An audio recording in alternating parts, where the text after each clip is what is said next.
जैसन बड़ बड़ लोगन के बीच ना छोट छोट बात होखत रहेला। सेन्योरिटा, हम जैसन गांव में रहे वाला लोग और तहरा जैसन शहर में पलल बढ़ल बड़ी लड़की में कौनो तालमेल नहीं खे।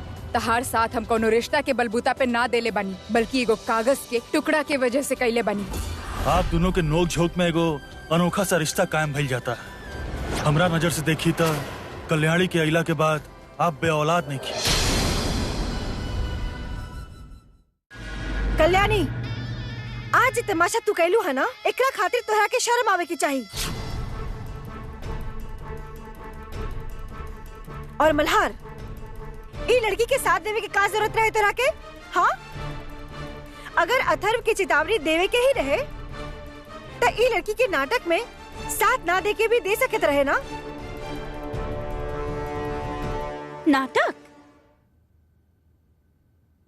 नाटक की शुरुआत आप लोगन के लिए। देखिए, सबसे पहले आप लोग अनुप्रिया के डेथ सर्टिफिकेट बनेनी और अनुप्रिया के जिंदा साबित करके हम वो नाटक कहनी। हिसाब बराबर है ना?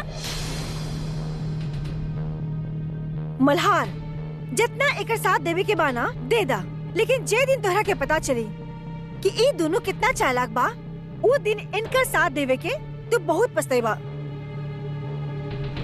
और माई, आप कल्याणी के दम पर बहुत उड़ रहलू है ना, कोनो दिन मुंह के बल गिरबू।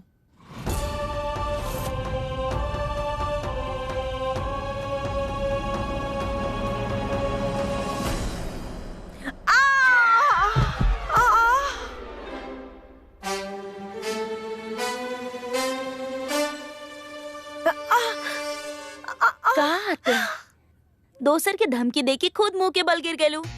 Not expected.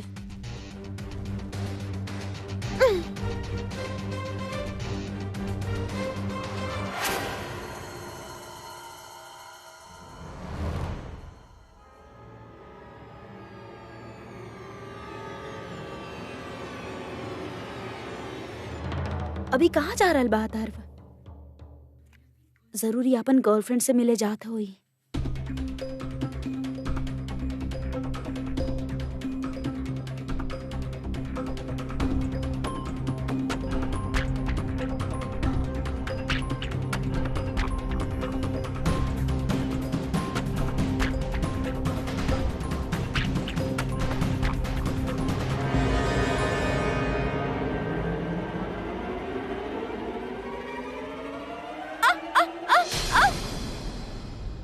बहुत होशियार समझत बाड़ू खुद के। तो के बोलले बनी ना हमार पीछा मत कल करा, हमार पीछा कल बंद करा कल्याणी, ना तो नतीजा अच्छा ना होगी। समझ लो तू। इत सूख गई, अब कारखाना में रख देता नहीं। का कर ले तू? हाँ, तो हर फालतू बात से ना हम डरे नहीं ना, समझ ला।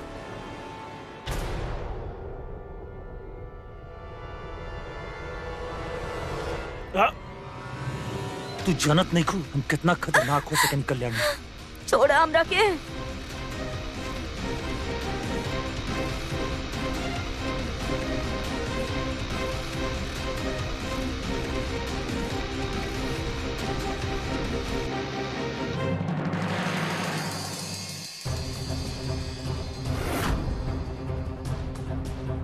तू बस कर अब कल्याणी यार, कल रात खातिर सॉरी बोलल, अब बंद करा कल्याणी।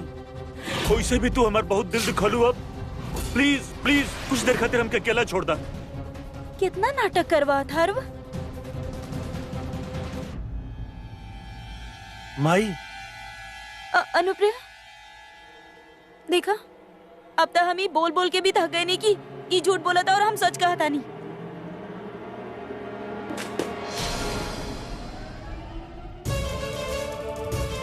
कई तरह इतना लगा था कि हम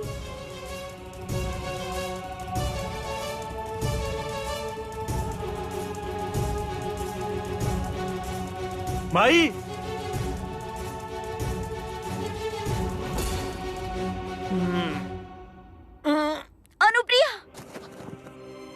अनुप्रिया, हम सच कह रहल बानी।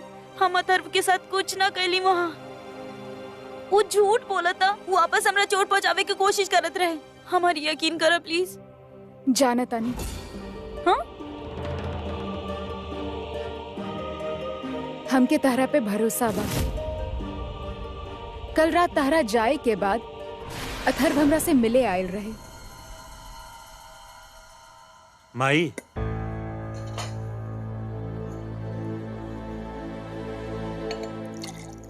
माई,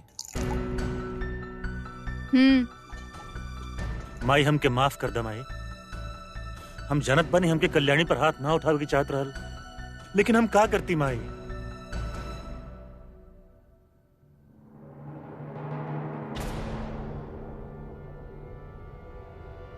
हमार सर के कसम खा के कहा कि कल्याणी सच में तहार करीब आवे के कोशिश करत रहली।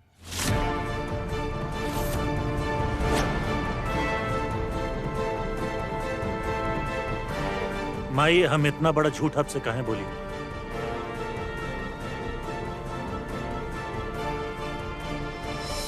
अथर्व के हम बहुत साल से जानत तानी। वो कबो हमरा से झूठ ना बोल पावेला। कल रात भी वो हमरा से नजर ना मिला पात रहे। बाकी कोनो चीज के हमके समझ होखे ना होखे, लेकिन इंसान के परखे में हम कबो गलती ना करतानी।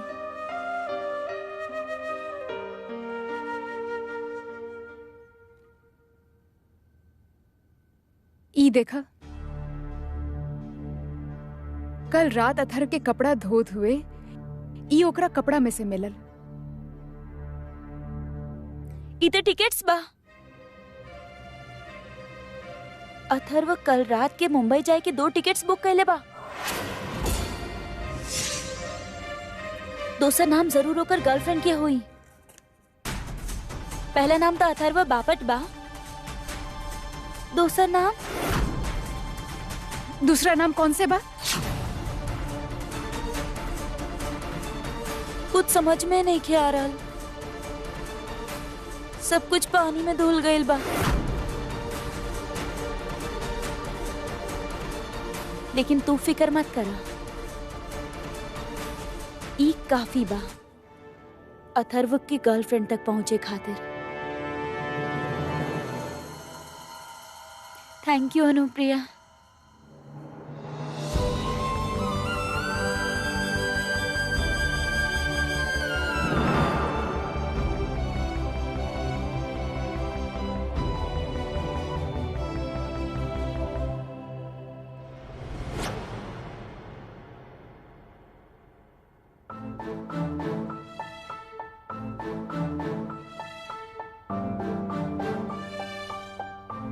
पता नहीं क्या चल रहा है कि कौन सा एजेंसी के लोगों बा। हमनी के ना कुछ करके पता लगावे के होई कि कौन एजेंसी के लोगों बा। काहे कि ऐसे ही पता चली कि अथर्व केकरा साथ मुंबई भागा था।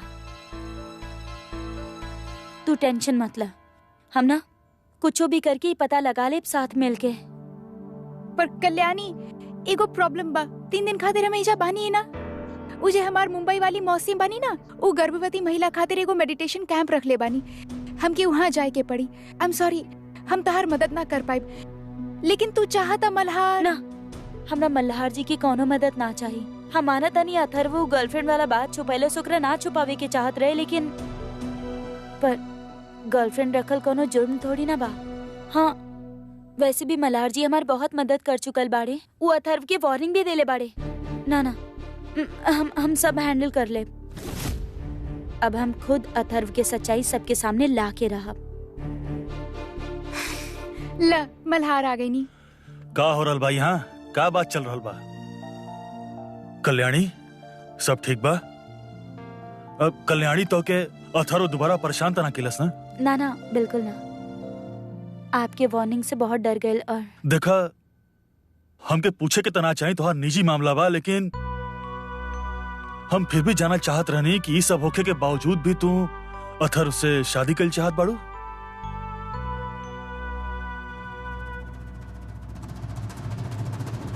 हाँ। जैसन तो हर मर्जी। आप बताएं, का तबीयत कैसन बा? ठीक बा। देखा, हम जानत बानी तोहार जाइल जरूरी बा। तोहार वो कौन सा मौसी बाड़ी? संध्या मौसी। हाँ, संध्या मौसी की भी तू हाँ बोल देले बाड़ू। अब हमें हमार का गलती बा कि हमार मन नहीं खे कि तू जा। कुछ तो शर्म करो, साली भी आपके। अरे तो साली कौन सा बाहर वाली बिया? और अगर होके हमनी के रोमांस नहीं देखे के तो आंख बंद कर ली। मल्हार, वहाँ जाके हमके फोन करिया, समझ लो तू। आपके पता बा ना, वहाँ पे दिन में सिर्फ एक ही बार कॉल करे के परमिशन मिलेला, वो भी रात 8 बजे। हाँ भाई जानत बानी, हम रोज तोहरा फोन के इंतजार करब।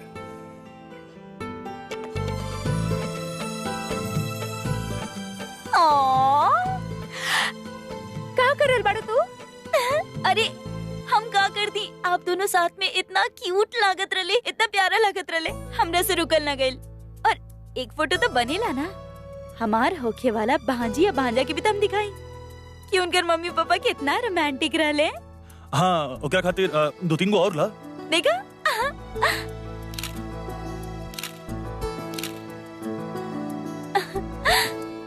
अब बाय द वे तोहार टिकट भी रेडी बा। अब एक सेकंड ही नहीं। हेलो, हाँ सर। अरे ना, इन ड्यूटी ऑफिसर के रजिस्ट्रेशन चाहिए।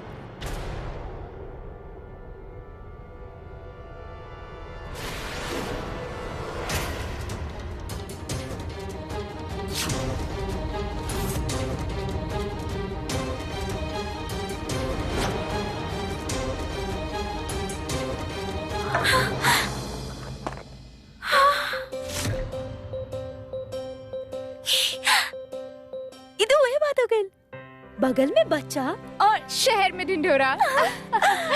नंबर मिल गई, लोगो मिल गई। ये हम आज रात तक पता लगा लेब कि अथर्व अपना साथ केक का टिकट बुक कैले रहले। और हमरा पास भी एगो आइडिया बा, जेकरा से सब घर वाला के सामने अथर्व के सच्चाई सामने आ जाई। अरे बेटा बात तो सुनो। बेटा कल्याणी, प्लीज आपके हमारी बात मानने की बड़ी। कल्याणी, ई का कर रहल बाड़ू? अनुप्रिया, हमार 18th बर्थडे बा, हम 18 साल के होके वाला बानी, हमरा सेलिब्रेट करे के बा। अरे हम कुछ फ्रेंड्स के इनवाइट करब, पक्का छोट सा party. Please Anupriya, please please. और फिर तो हमारी शादी हो जाई ना। प्लीज अनुप्रिया मान जाना। कल्याणी बेटा, हम तो हर जन्मदिन जरूर मनाई, ओकरा खातिर तो के अनुप्रिया से इजाजत लेवे के कोनो जरूरत नहीं है। सचो? ये थैंक यू सो मच। अब तू तेरा बिना हमार बर्थडे खातिर कुछ स्पेशल करे के होई। रोज रोज थोड़ी ना आवे वाला बा हमार बर्थडे। ई लड़की के दिमाग में का चलत रहेला, हमार तो कुछ समझ में ही ना आवेला। अब देखिए अथर्व, कैसे हम अपन बर्थडे पर त्योहार सच सबके सामने लावेनी। कल घर के सारा सदस्य कुल देवी के दर्शन खातिर जाए। लेकिन बड़ी माँ, कल तक कल्याणी के जन्मदिन बा। तो का एकर जन्म दिवस खातिर हम सालन से आवत रहल प्रथा के बंद कर दे। अरे अहिल्या, लेकिन कल्याणी के छोड़ के घर के सारा सदस्य दर्शन खातिर चलब।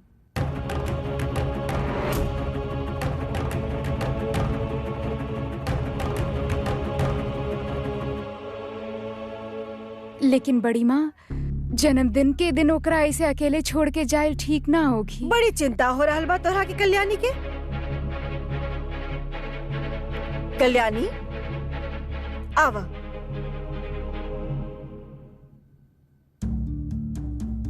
बड़ी माँ ओ बड़ी माँ ऐसन का कर दिले अनुप्रिया जी, आप इतना नाराज हो गए नी। रुका,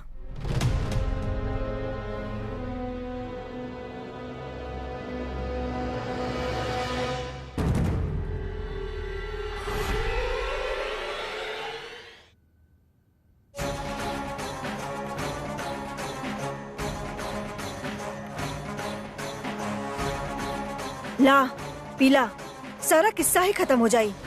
का? पीला ना, मुंह खोला। बड़ी माँ ना, बड़ी माँ, मुंह खोला ना बड़ी माँ, मुंह खोला, मुंह खोला।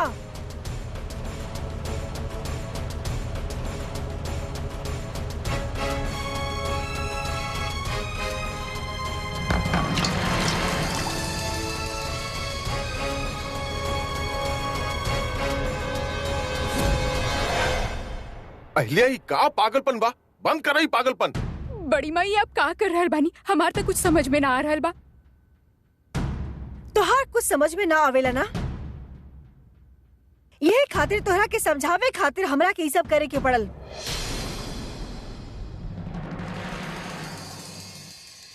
देख लो तू, हमरा इतना आग्रह करे के बावजूद भी कल्याणी फिनाइल नइखे पियल।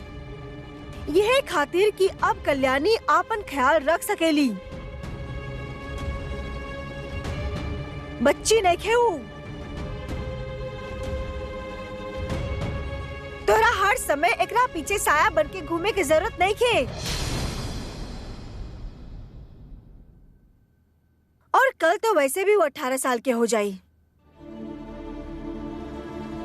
तो कानूनी तौर पर ना ही ई तोहार जिम्मेदारी रही और ना ही एकर ऊपर तोहार कोनो अधिकार रही।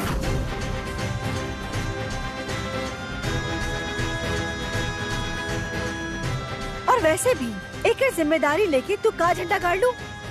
हाँ, अरे तोहार नाक के नीचे ही अधर्म के साथ रिश्ता जोड़लस, छुप छुप के, तोहरा के पता भी ना चलल।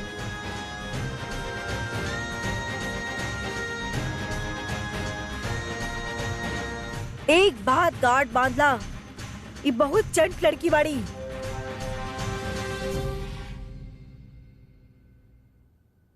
ई कब्बो केकरो ना होई और ई परिवार के तक कब्बो ना होई।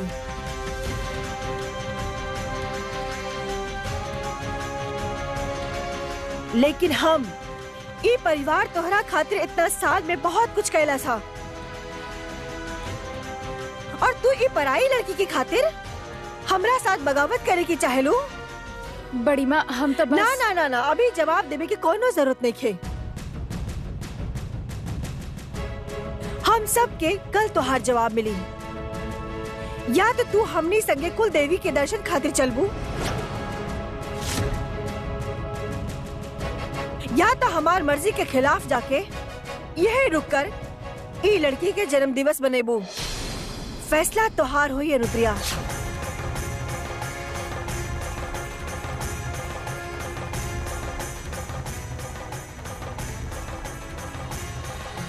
बड़ी माँ कहाँ अभी? इतना सा बात खातिर आप इतना बड़ा ड्रामा कहनी? ड्रामा करे में ना बिल्कुल हमरा पे गइल बानी। आपके अनुप्रिया के साथ लेके जाए के बाना, तब प्लीज अपना साथ उनका लेके जाई। हमरा कोनो प्रॉब्लम नहीं खे, तू जाना उनका साथ। बस हमारे एक ही रिक्वेस्ट बा बड़ी माँ, हम चाहतानी कि कम से कम हमार बर्थडे वाला दिन हमार होके वाला पति हमरा साथ रहे, प्लीज। लेकिन अथर्व हमरा खातिर पराया बा। वो चाहे यहाँ रुके या हमरा साथ चले, हमरा के कोनो फर्क ना पड़ेला। लेकिन बड़की माई हमके भी दर्शन करे के बा कुल देवी के। कोनो जरूरत नहीं है। तू अपन होके वाला पत्नी के अकेला छोड़ के जाए के बाद सोच भी कैसे सका ताड़ा। तू एजे कल्याणी के साथ रुकबा।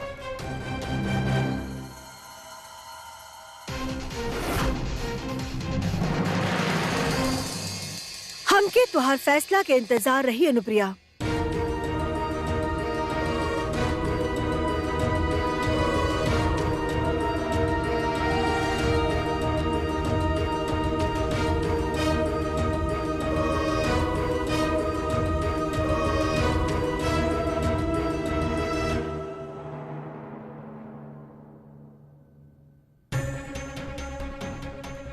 ई वक्त अथर्व के सच सबके सामने लावल हमरा खातिर बहुत जरूरी बा अनुप्रिया। ऐसे फिलहाल चुप बानी हम, लेकिन एक बार, सिर्फ एक बार अथर्व के असलियत सबके सामने आ जाएगा। ओकर बाद हम कबो ऐसा मौका ना आवे देव जब तोहरा ऐसा मुश्किल फैसला करे के पड़े।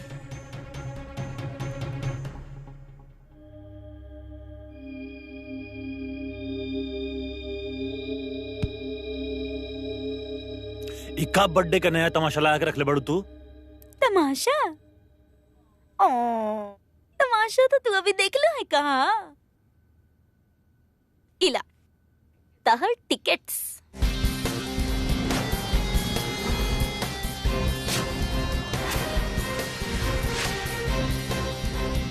संभाल के रखिए। और हाँ, ये मत समझिए कि अगर ये टिकट्स में से तो हर गर्लफ्रेंड के नाम मिट गए तो तू जीत गईला।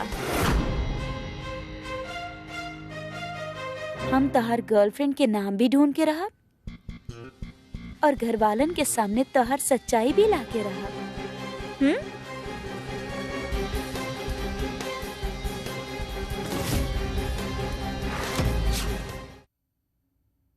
सिर्फ 1 मिनट।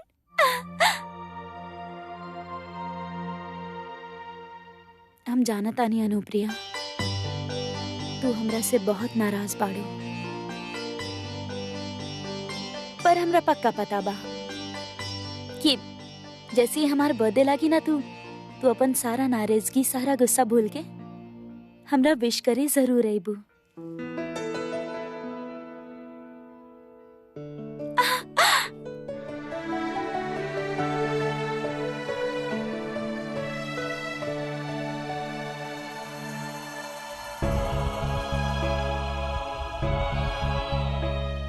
हैप्पी बर्थडे कल्याणी, हैप्पी 18th बर्थडे।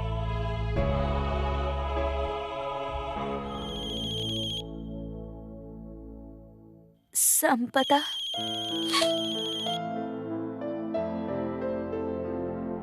हाय, हैप्पी बर्थडे कल्याणी।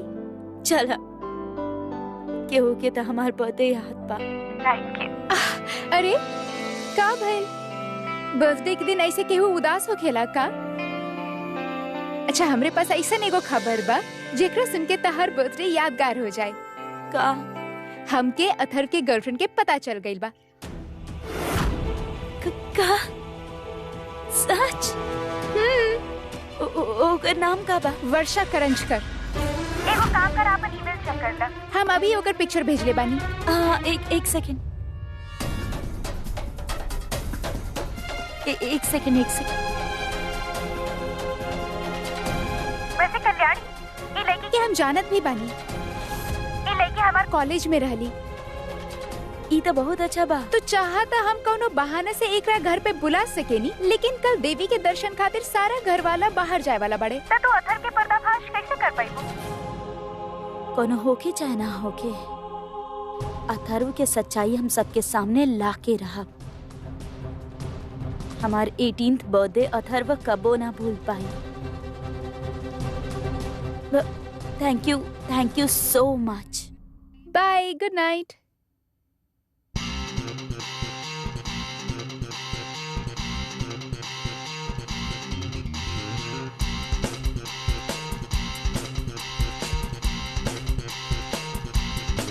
कल तोहार खेल खत्म।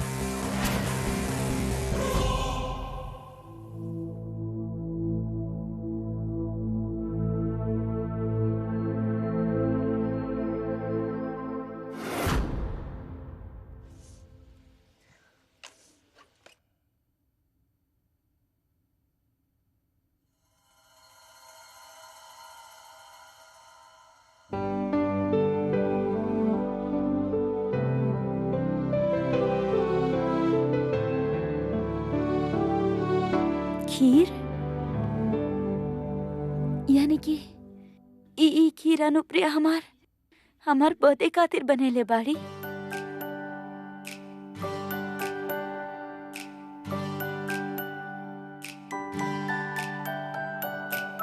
Thank you Anupriya.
एकरा से ज्यादा बढ़िया खीर हम आज तक ना खैले बानी।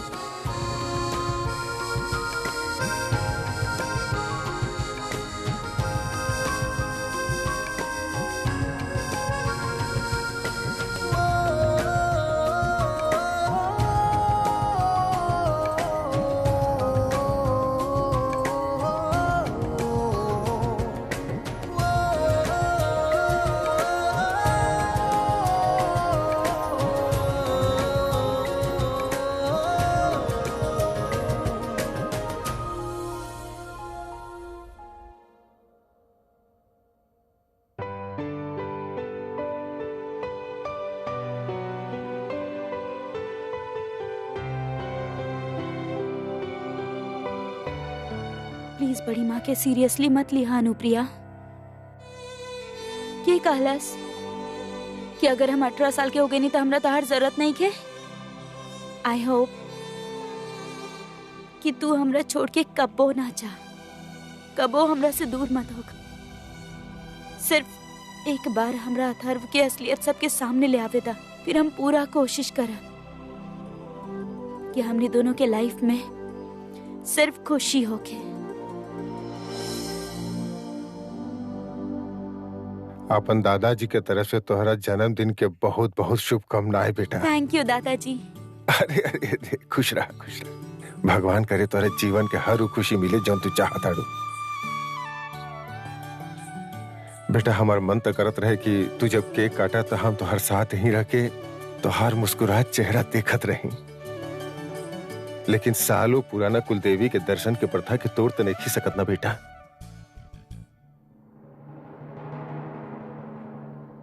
दादाजी आपका ही सैड हो खतानी। हम ना फ्रिज में केक रख दे सबके खातिर, सब खा लिया, कोनो जरूरत नहीं के। यहाँ पर ना केहू के शौक नहीं के तोहर जन्मदिन के केक खाए के। जूता के माला पहने ले रहलू ना, भगवान करे उहे केक खा के तरह दस्त लग जाए, तू बाथरूम में गिर के मर जा, तोहर टांग टूट जाए, भगवान करे तोहर फोन गिर जाए। पल्लवी बस कर, कम से कम जन्मदिन के दिन तो ओकरा कोसा मत। पल्लवी के उपदेश बाद में दिहा, पहले तो हम तोहार फैसला जाने की चाहेनी। तू हमनी के साथ कुलदेवी के दर्शन करे खातिर आ रहलू हा या फिर यह घर में रुक रहलू हा? ना हमहू देखे की चाहेनी तोहार जिंदगी में आखिर का मायने रखेला, परिवार या फिर ये लड़की? जे तोहार केहू नहीं खिलागत।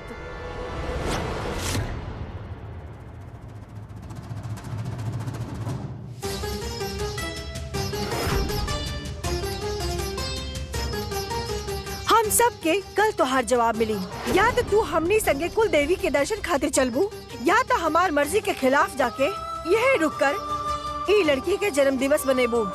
फैसला तोहार हुई अनुप्रिया।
चलिए।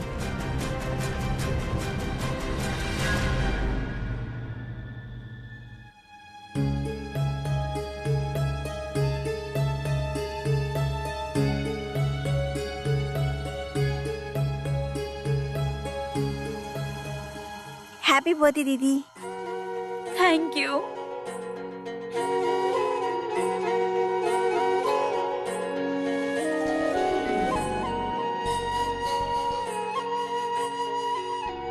Thank you so much. By.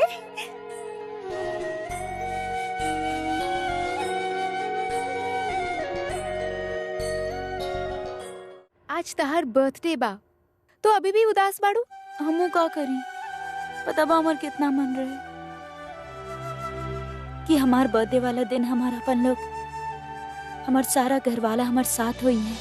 और ये हमार पहला बर्थडे होके वाला रहे जब हमार अपना हमार सगे रिलेटिव हमार साथ होके हैं। माधुरी और पापा हमरा के ना कबो भी बर्थडे पर अकेला ना छोड़त रहे।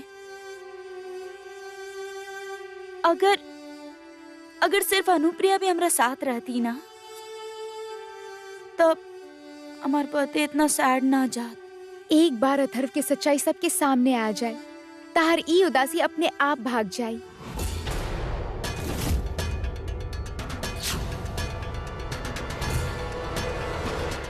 अच्छा, तार प्लान के हिसाब से सब कुछ तैयार बा ना? हाँ, कैमरास हम लगा चुकल बानी, सब कुछ तैयार बा। अब बस शाम होके के इंतजार बा, फिर सब कुछ कैमरा में रिकॉर्ड हो जाए और घर वाला के सामने हम सारा सच्चाई ले आए। लेकिन तरह का लगेला संपदा, ये अथर्व के ना हमरा पे थोड़ा शक हो गइल बा। अब तू ओकरा के यहाँ कैसे लेके आएबू? अब तो बहुत प्रॉब्लम होके वाला बा।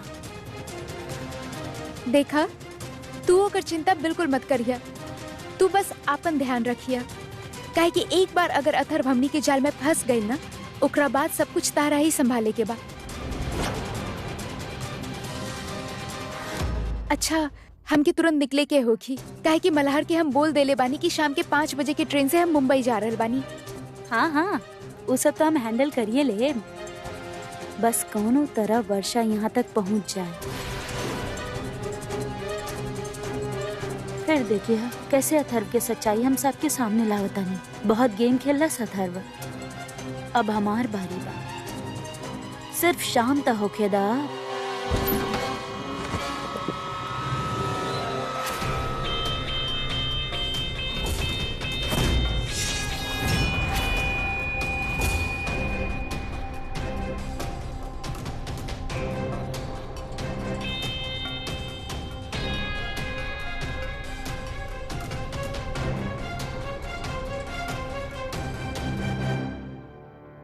तोहरा खातिर हैप्पी बर्थडे बना तोहार। ला कल्याणी,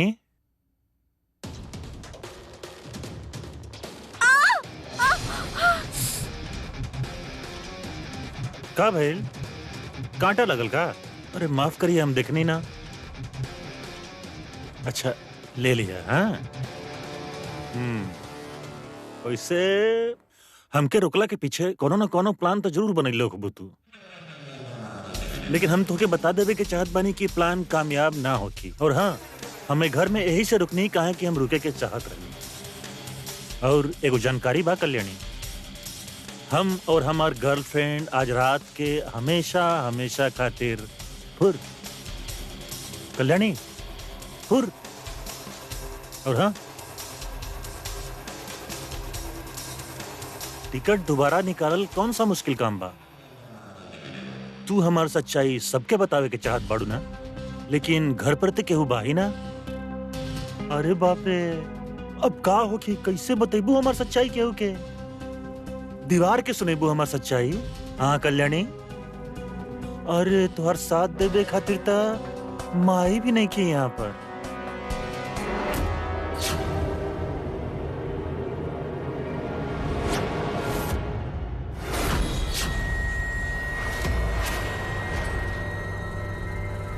माई, माफ करी बड़ी माँ, लेकिन कल्याणी के होकर जन्मदिन के दिन अकेले छोड़ के जावे के मन ना कर रहल बा। ड्राइवर, गाड़ी रोका, उतर जा।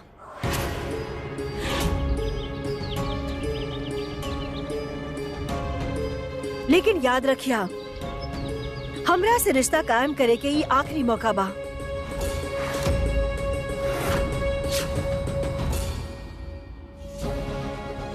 आप ही सिखैले बानी बड़ी माँ। कौनो भी वचन मजबूरी से बड़ा ना हो खेला, और कल्याणी की जिम्मेदारी हमार मजबूरी नहीं खे, आपके बेटा के दियल हुअल वचन बा।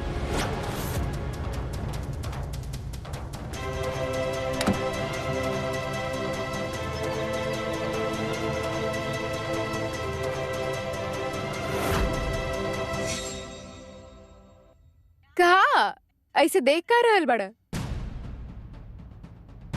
केक बनावे की सामग्री लाइल बानी। अथर तरह केक बनावे आवेला ना? हाँ माई।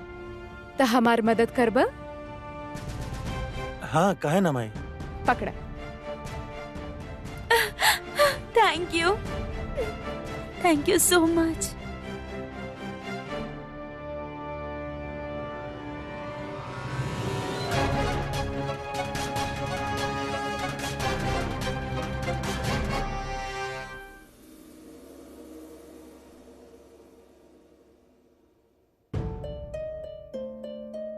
हमार एगो बात समझ में ना आयल। तू अथर के काहे रोक के रख ले बाड़ू? ओकरा बारे में कुछ पता चलल? बस शाम होके तक के इंतजार बा अनुप्रिया, फिर देखिए अथर्व की सच्चाई खुद ब खुद तहार सामने आ जाए।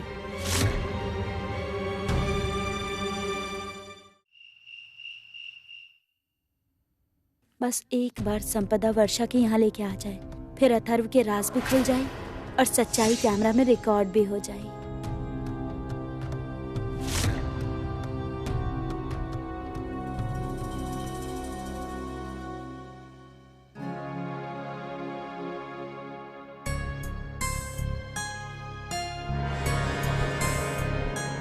केक काटल जाओ। आपके पता बा, हम जब भी केक काटत रहनी ना, माधुरी हमार हाथ के ऊपर अपन हाथ रख के हमार साथ केक काटत रहली।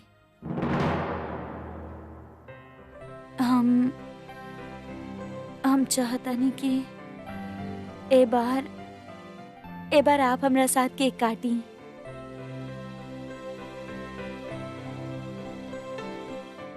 आज तू 18 साल के हो गइल बाड़ू, बड़ी हो गइल बाड़ू।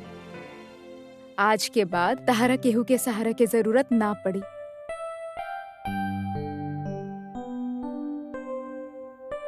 अरे इ त जलेनी ही ना हम।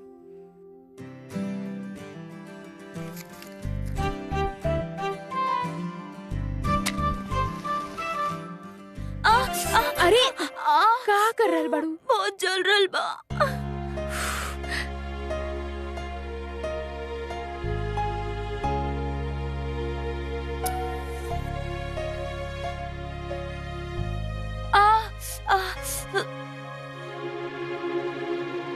हम भी कितना स्टूपिड बानी ना, अपन बर्थडे वाला दिन ही अपन हाथ जलाने नी। अब तो हमरा नाइफ पकड़ते भी ना हो रहल बा। हम केक कैसे काटब?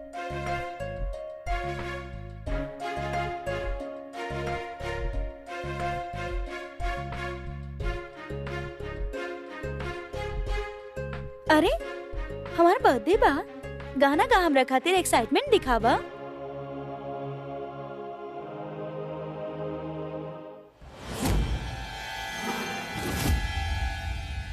Happy birthday. अथर्वा,